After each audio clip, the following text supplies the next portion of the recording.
2030 is coming. At the time of recording this, it is June 2026. In 3.5 years, we will be entering not only a new year, but a new decade. What are you taking with you, and what are you leaving behind? I was recently watching a lecturer, and he said that philosophy has a way of unsettling us with information that we already know. Before I transferred to Yale and when I was at community college, I was in student government, and they always referred to me as the doomsday dude because every week I would come in and say, you have this many weeks left in the semester.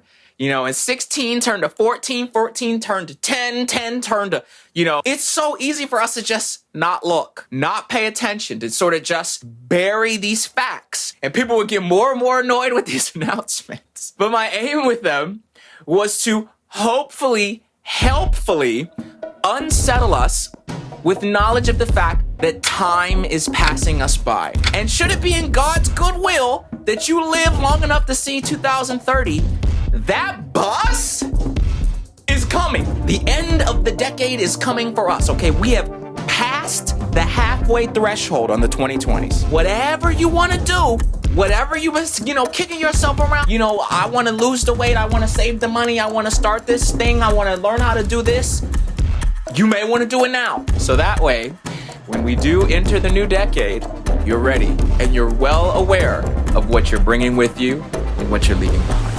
Okay, so there's 2 parts, starting with it and sticking with it. You must start. There has to be some sort of beginning. So right now, I'm signed up to take a course in the fall that is on the concept of infinity. And as I'm reading, I found an illustration of crossing a street. In order to cross a full street, you must at some point cross half of that street. And in order to cross half of the street, you must at some point cross half of that. And in order to get there, you must cross half of that, and half of that, and half of that, and so on and so forth, until you have crossed an infinite amount of halves. The point that I'm hopefully making is that even with the first step of crossing the street, you have made an infinite stride in a certain direction. The beautiful thing about beginnings is that it is the crossing of a threshold from inaction to action. This is what makes first steps incredible, because you have to start somewhere. And you went from doing nothing to doing something, okay? Majority of people do nothing at all. So many of us know everything about the thing that we want to do. You've prayed over the thing. You talk about the thing. You tell your friends about the thing. You get a journal for the thing. You buy gear for the thing. You take classes on the thing. You scroll on YouTube for the thing. Subscribe to all these accounts of people doing the thing, following all these people doing the thing. You've done everything but the thing. Some of you know everything about flowers, but have never planted a seed.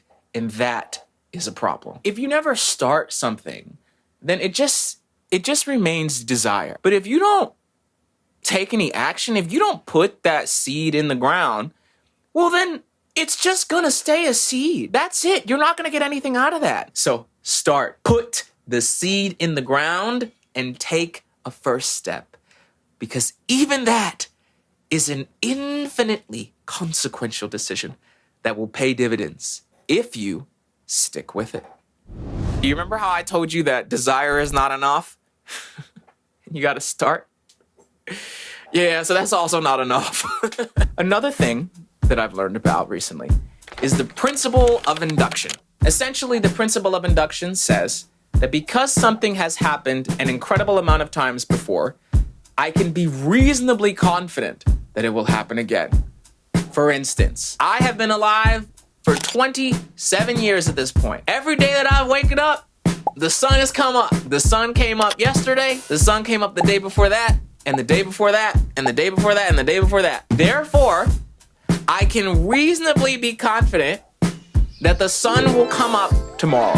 While there is a great legitimacy to this way of reasoning, this can actually work against you sticking with whatever thing that it is that you need to stick with. For instance, if you were operating off of the principle of induction using your own life as evidence, then you could safely conclude, well, I've tried this time and time again, and it doesn't work.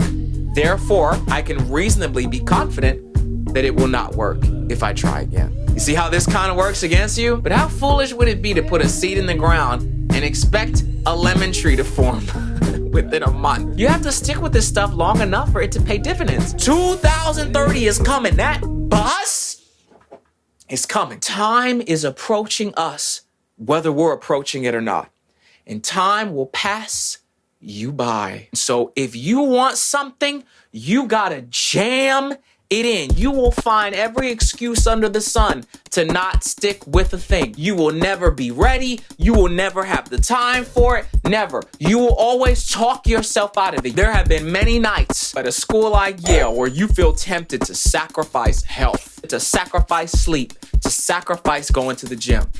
And I don't, because the reality is that I know if I don't jam in going to the gym, jam in time to eat, all these other things will start eating up that time, all these other things. You want something that is not currently a part of your life.